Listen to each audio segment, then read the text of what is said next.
Olá, foi um prazer rever vocês. Ficamos um pouquinho de tempo fora do ar, houve uns imprevistos, e a nossa última gravação, o nosso último vídeo do curso de Tarosofia, que nós chamamos de Kabir, nos permitiu dizer a vocês que estávamos sendo orientados por dois mestres, um que se identificava como Kabir, e fazia questão de eu chamá-lo por esse nome. Já expliquei no vídeo anterior suficientemente porquê, usando vamos dizer assim, todos os aspectos que o fizeram escolher. Fizeram, né? É uma deusa, é uma diva, então, mas na verdade é um querube. Portanto, é um anjo de altíssima hierarquia. E, por outro lado, estava sendo isso no yoga, ou no yoga, né? Porque, na verdade, quem trouxe yoga para o Brasil foi Hermógenes, professor Hermógenes, né? Mas um palhaço aí chamado De Rose, com esse sobrenome francês falso, entrou no Brasil, mudando o nome de yoga para yoga, porque diz que no original é yuge, e portanto o U é fechado, então não poderia yuge ser traduzido para o português como yoga, então tinha que ser yoga. E aí os idiotas que não sabem da história nenhuma, porque quem vem para o brasileiro, quer dizer, se um turista vem para o Brasil, ele tem que se vestir de brasileiro, pelo menos, né? Ele não vai para Honolulu vestido de terno e gravata, né? Nós não vamos para as Bahamas de terno e gravata, porque são países em que as pessoas vivem muito à vontade, como, vamos dizer assim, o brasileiro médio, bermuda e tal.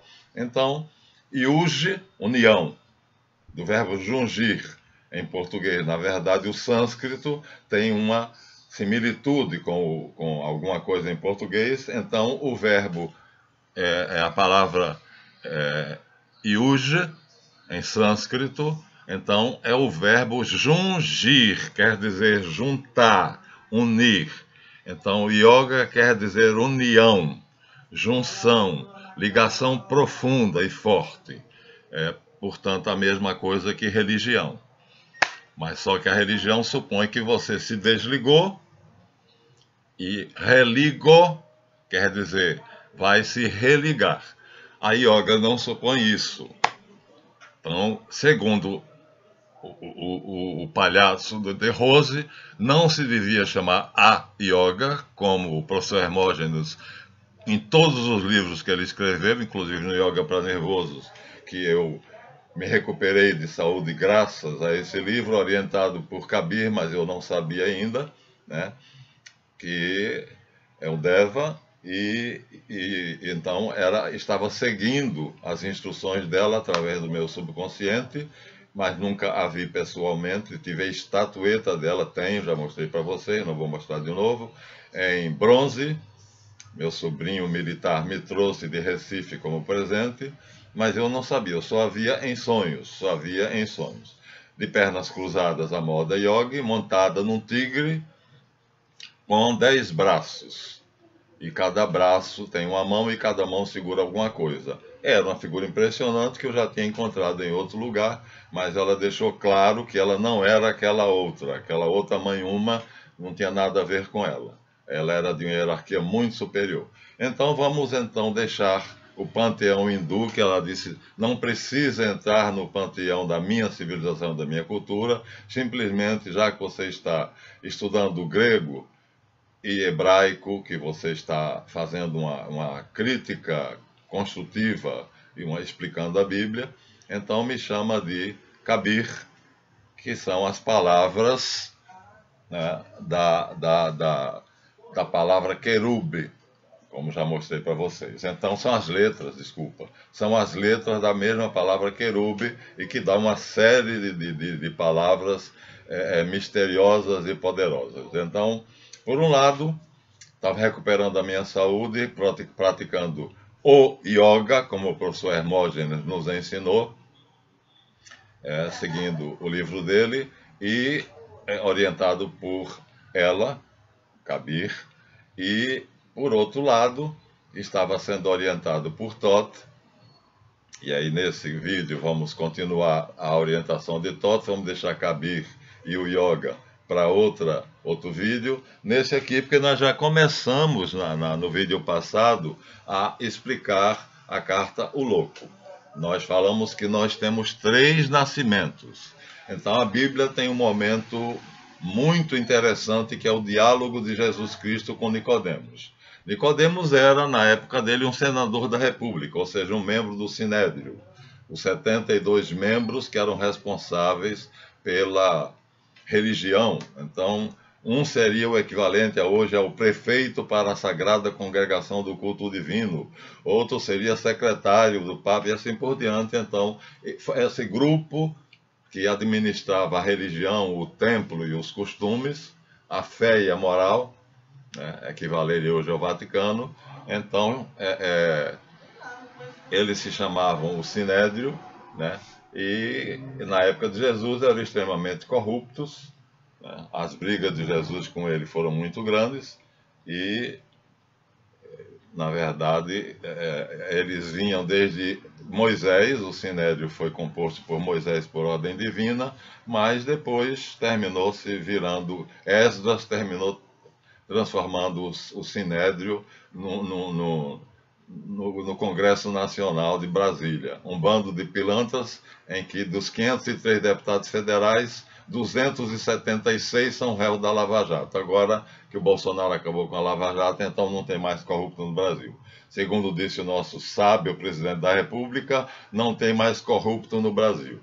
Então, que maravilha. Passamos a ser referência para o mundo, porque em todos os países há corrupção, mas no Brasil não há. Então a Lava Jato já não existe. Acabou-se a corrupção. Então, para formar um cidadão,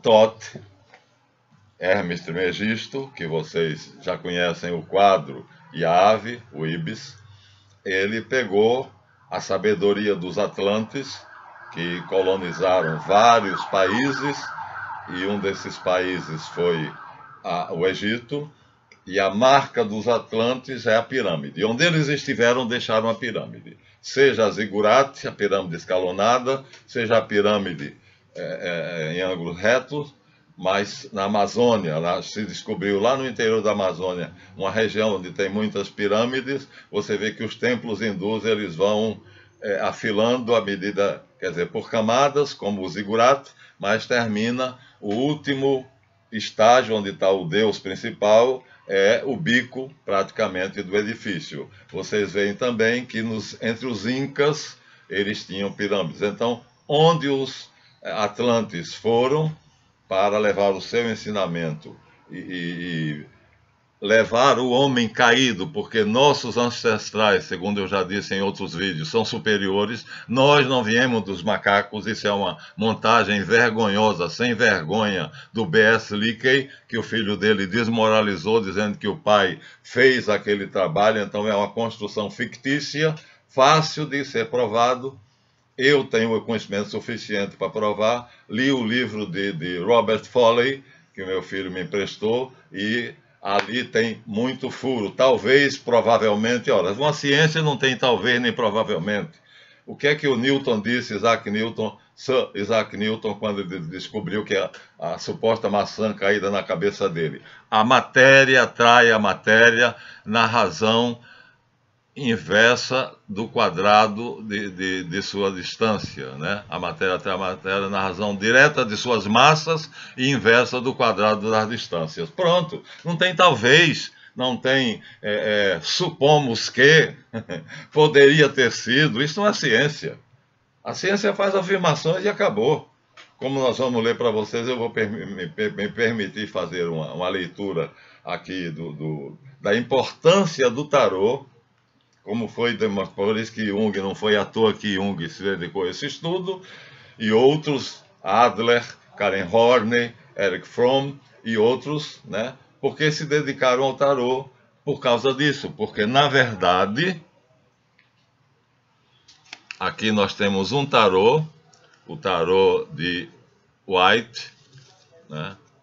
Rider White, né? Na verdade, isto aqui, só as 22 cartas dos arcanos maiores são um programa, um projeto. Ou seja, se eu pegar qualquer tarô, qualquer um, as 22 cartas maiores, os arcanos menores não contam, porque os arcanos menores eram os atlantes que ensinavam aos sacerdotes das civilizações que eles estavam tentando tirar do buraco, porque o homem veio do superior, o ser superior. Vocês podem ver aí pelos colossos da Ilha da Páscoa, pelas pirâmides, por Machu Picchu e por outros monumentos que o homem moderno não consegue explicar como foi feito. Stonehenge, 2 pedras de 10 toneladas nessa posição, enfiadas na terra, e uma em cima. Tá, botar as duas assim, enfiadas na terra, seria fácil. Cava o buraco, empurra, puxa e vai com cipós e coloca. Aí agora tem o seguinte, a arquitrave, que é em cima, também de 10 toneladas. Como botaram aquela pedra de 10 toneladas em cima de uma pedra que tem, cada uma delas, das laterais, tem mais de 6 metros de altura? Então, não é fácil explicar isso, como também não é fácil explicar como a pirâmide foi construída. Recentemente fizeram uma brincadeira, tem um vídeo rodando aí, dizendo, descobrimos como fizeram as pirâmides, uma palhaçada, um assunto sério desse. Então, na verdade, as 22 cartas, chamadas arcanos maiores do tarô, que foram desenhados por Thoth, ele foi instruído pelos próprios Atlantes, que são 56 cartas. Ou seja, 56 desenhos. E ele fez os arcanos maiores. Então, na verdade, os arcanos maiores é uma construção de Thoth, Hermes Trismegisto. Mas ele recebeu dos Atlantes um conhecimento muito superior ao que está aqui, né? Que é exatamente os arcanos menores. Então, os egípcios passaram para ele, aqui eu tenho o tarô dele, os arcanos menores, 56 cartas. E ele desenhou 12 arcanos maiores, que são com eles que geralmente o tarólogo e o tarósofo trabalham. Então aqui eu tenho um exemplar que foi presente de uma das minhas namoradas. Aqui nós temos as cartas em egípcio. O tarô é chamado tarô egípcio. Essa está difícil de ir, mas por que ela não vai? Ah, já sei. Porque, então, aqui é o tarô egípcio. Tá vendo? Então, esse é o tarô, digamos assim, o mais próximo do que Thoth fez. A iconografia toda egípcia, mas segundo os maiores especialistas, inclusive Levi, né, e o próprio Thoth, o tarô ideal para se fazer as pesquisas, para se fazer a colocação das cartas, ou como eles dizem, deitar as cartas não ficam deitadas coisa nenhuma. Então aqui é a lembrança de uma pessoa que ficou no meu coração e na minha memória. Então, na verdade, né, o valor disto aqui está no fato de que é um programa. Então, por que é que a carta 0 de todos os tarôs é um ser que se dirige para o abismo? Olha aqui, ó. O maluquinho está indo para o abismo, chamado louco, mas o título é falso. Na verdade, é o desnorteado, que aí, com a instrução, ele vai encontrar o norte. Tá vendo, ó? O desnorteado, ele não sabe o que fazer, porque o mundo onde ele vive, o sistema onde ele vive, é feito para que só os ricos consigam sobreviver. É um sistema onde, para você sobreviver, tem que se corromper. Se você não se corromper, como me ensinou minha professora de Sociologia na Unigran Rio, se não se corromper, não se adapta ao sistema. E aí o sistema não tem culpa de você ser inadaptável. Então aqui está um ser humano comum, Marlan Tavares de Oliveira, por exemplo, né, que recebeu 3 propostas. Eu não tinha na verdade não passei por essa carta, eu já comecei a vida com essa carta aqui, que já é a carta que eu já mostrei a vocês, que nesse tarô está aqui, ou seja, eu já comecei tendo uma direção. Com 6 anos de idade eu tive uma experiência, com 6 anos de idade eu tive uma experiência que me deu uma orientação. Então eu nunca vivi essa carta assim, como o início. Não, eu caí nela muitas vezes, porque, como eu vou explicar para vocês, cada vez que você não segue a sequência, você está sempre vivendo uma carta do tarô. A iniciação ao tarô, chamado Tarosofia por Papos, e que eu registrei meu curso com esse número, é dar as lições do tarô na sequência certa. Alguém numerou certo, por exemplo, carta 0, tá vendo? Não tem número. A carta seguinte tem número. Ó, 1. Agora, o louco tá errado. O mago tá errado.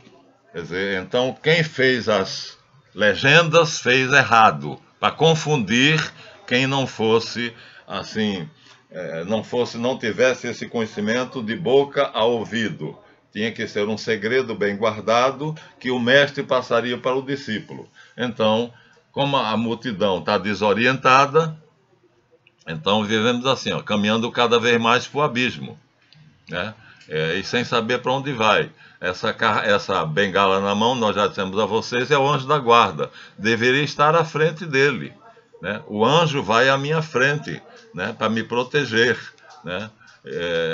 Pode até ter outras minhas costas, mas o da frente é claro. E a sacolinha aqui, que é o que ele trouxe, foi dado a ele por Metatron, para poder que ele saiba o que é as lembranças do que ele viveu lá, né, antes dele se encarnar, antes dele cair no útero materno, como nós falamos na história do Vinícius. Então, todos estão assim, indo para o abismo, desorientados. Esse aqui tem o anjo da guarda dele, ele está segurando atravessado, quer dizer, nenhum deles sabe que tem um anjo da guarda, nenhum deles dá atenção a esse anjo da guarda, alguns nem estão ligando aí para o anjo da guarda, nem acreditam no anjo da guarda. Esse aqui, que é o tarô de Marsella, que uma aluna fez nesse tamanho exatamente para que eu pudesse fazer esse trabalho, né, com vocês. Então aqui está, essa vara, esse bastão, é o anjo da guarda, que na carta 9, ele já descobriu isso. Então vocês vão ver que na carta 9, depois que ele descobre isso, ele é representado por um sábio com a lamparina na mão, ou seja, aquele saco que estava atrás, nas costas dele. Na verdade, aqui tem uma lamparina, essa lamparina sai do saco. Então vocês já estão sabendo uma coisa, que dentro desse saco tem uma lamparina. E o anjo da guarda, ó, já está à frente dele, não sendo arrastado. Ou seja, ele já descobriu que tem um anjo da guarda que o conduz pela mão, que ele é instigado pela alma a continuar para frente, e a alma animal, representada aqui por um animalzinho que o castiga, que o fustiga, que o instiga a prosseguir, e ele, queira ou não, vai prosseguindo, mas se não tiver um instrutor, ele vai cair aqui no abismo. Todas as cartas têm abismo. Aqui alguém já orientou e ele fez um pedaço da jornada. Essa carta é o eremita, na verdade é Le Bon Père, né? O pai bom,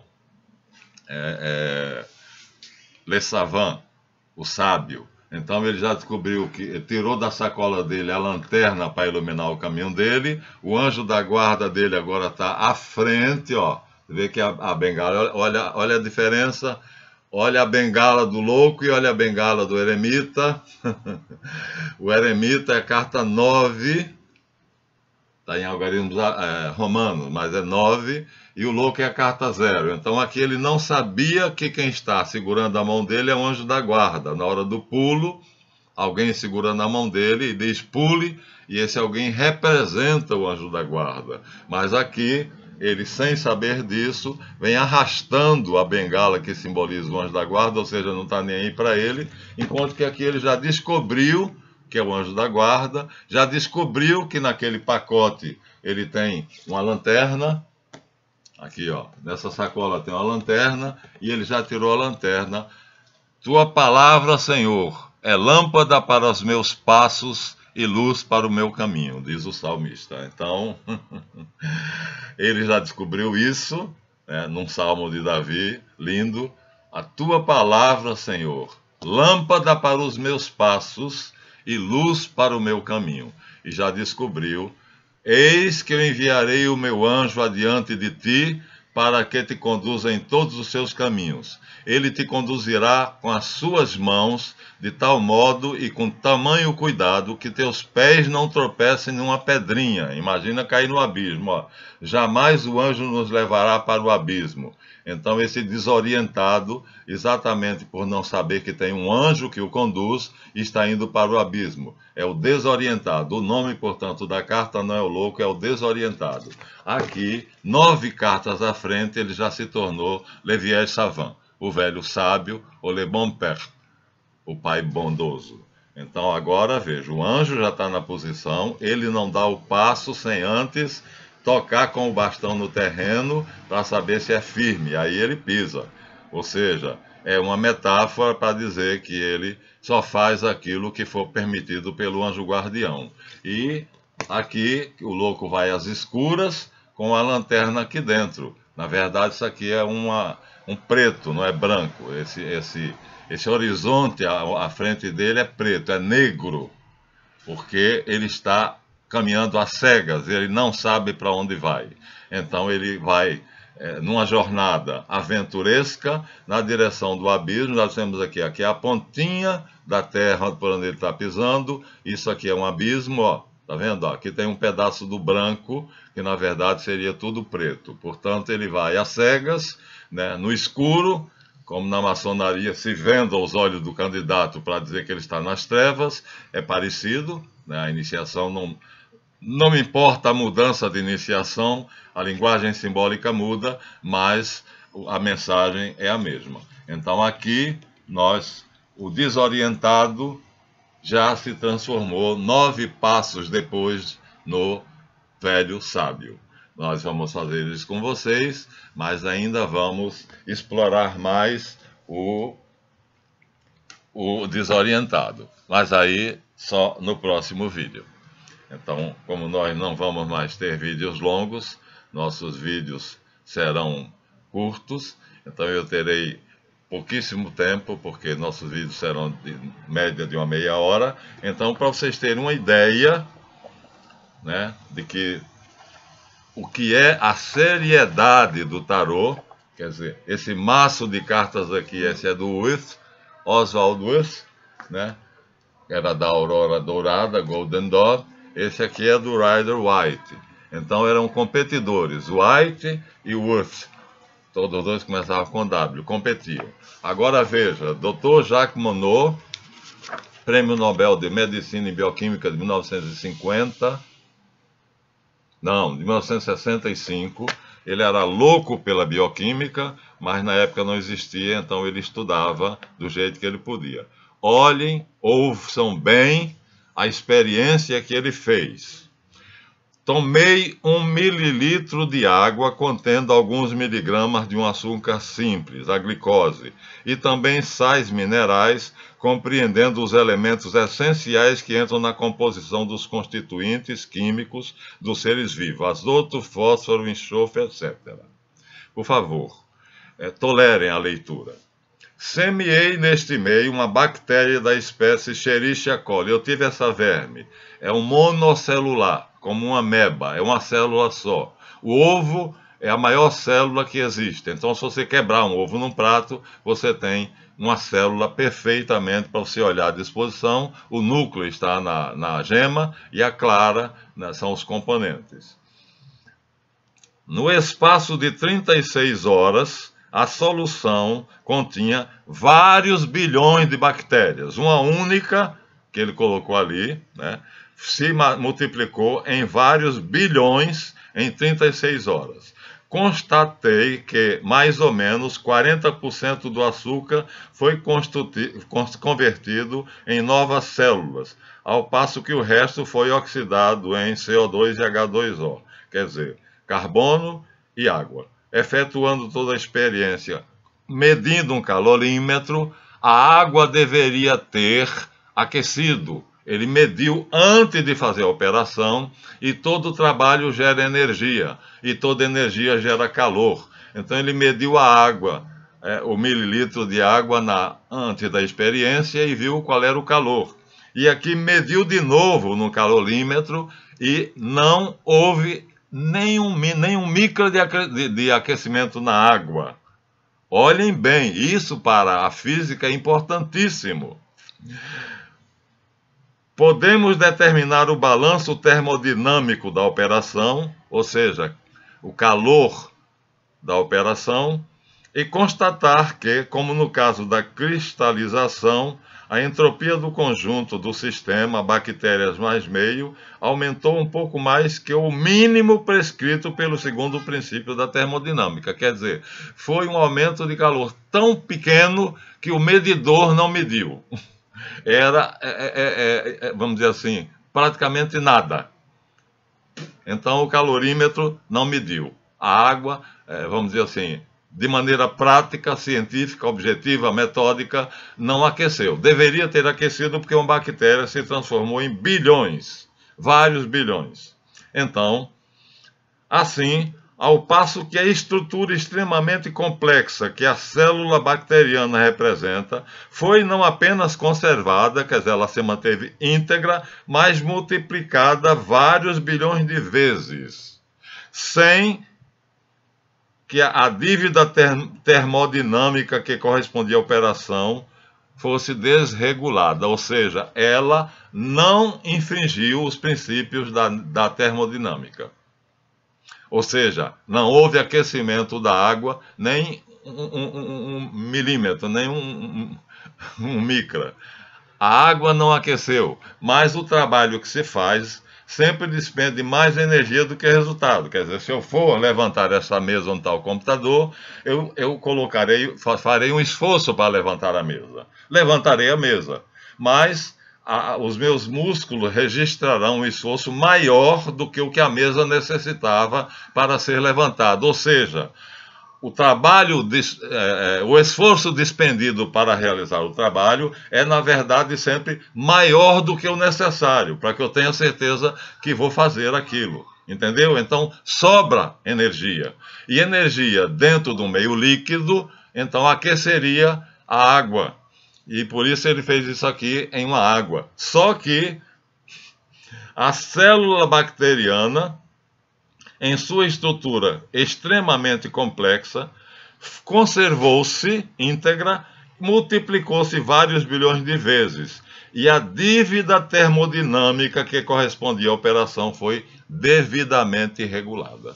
Não houve perda de energia, transformação de energia em calor, ela só usou a energia necessária para fazer a multiplicação e se alimentar com o açúcar. Quer dizer, eu não conseguiria fazer isso se fosse levantar essa mesa. Eu daria à minha mente uma ordem, meus braços colocaria meus braços por debaixo da mesa e a ordem mental faria com que meus braços levantassem a mesa. Mas o esforço que o meu cérebro mandou, a energia que mandou para os meus braços para eles levantarem a mesa, foi maior do que o que era necessário. Embora eu não possa medir aqui em volta, o espaço à minha volta, medido por um calorímetro, aqueceu-se. Porque o esforço que foi mandado pelo seu sistema muscular para levantar a mesa foi maior do que o que eu necessitei para levantar de fato. Logo, o meio, o ambiente, o espaço ao meu redor estaria mais quente do que antes de eu ter levantado a mesa. Isso, portanto, deveria acontecer com a água. Contudo, não houve aquecimento da água. O espaço, a dívida termodinâmica que corresponde à operação foi devidamente regulada. Portanto, não houve nenhuma violação definível, nem mensurável, porque a máquina, o calorímetro não conseguia registrar nenhuma alteração, do segundo princípio de termodinâmica não foi violado. Portanto, vou ler de novo. Portanto, não houve nenhuma violação definível ou mensurável pelo calorímetro do segundo princípio de termodinâmica. Entretanto, assistindo a este fenômeno, nossos conhecimentos de física não podem de ficar profundamente transtornados e perceber, mais ainda do que antes da experiência, toda a sua estranheza. Por quê? Porque vimos bem que este processo foi orientado numa direção exclusiva à multiplicação das células, ou seja, o esforço da célula-mãe da Escherichia coli, um monocelular, foi feito somente o esforço necessário para se alimentar e produzir mais células. Não houve uma micra de esforço a mais. Estas certamente não violam a lei da termodinâmica. Eu estou com pressa. Estas certamente não violaram a lei da termodinâmica. Muito pelo contrário. Não se contentando em lhes obedecer, elas as utilizaram, assim como faria um experiente engenheiro para consumar com o máximo de eficácia o seu projeto, para realizar o sonho de toda a célula, tornar-se duas. Então, aqui está descrito pelo Dr. Jacques Monod a operação de um monocelular, uma ameba, uma Escherichia coli, ou qualquer outro monocelular, né? Então, esse organismo pequenininho, que não tem inteligência, está programado para fazer isto. E você? Você está programado para fazer alguma coisa. Você sabia? Tudo no universo está programado. Lerei a segunda experiência no próximo vídeo. E aqui está o seu programa. Essa preciosidade tem 56 cartas que eu nunca vou usar, nunca usarei, porque só Toth compreendeu. Elas não me servem, né? Papos explica, mas não me interessa. Mas aqui está, nas 22 cartas dos arcanos maiores, o seu projeto de vida. O que deveria ser o seu projeto de vida? O que é que você deveria fazer? Diremos isso no próximo capítulo. Então, o louco é apenas o início da jornada de um desorientado que vai cair no abismo, que anda na escuridão, portanto, com os olhos vendados, segundo o ritual maçônico, que não dá a menor importância para o anjo guardião que está aqui arrastado e que não sabe o que é que ele traz dentro da sacola. Tudo o que ele precisa na vida. Muito bem. Então, encerramos aqui esse vídeo e continuaremos no segundo, mostrando, então, que o tarô, na verdade, é um programa, é um compêndio maravilhoso que mostra qual é o seu programa, qual é o programa da vida de um ser humano. Jacques Monod, Dr. Jacques Monod, recebeu um prêmio pela experiência dele com a Escherichia coli, que é um monocelular, não tem inteligência, ela segue um programa automaticamente, mas nós não. Nosso cérebro tem esse programa, embora nós, ao nascer, o esqueçamos. As comadres lá da rua onde eu vivia diziam que quando o bebê chora quando nasce é porque esqueceu o programa. Muito bem, então vejam o vídeo, deem seu like, no próximo eu continuarei o programa.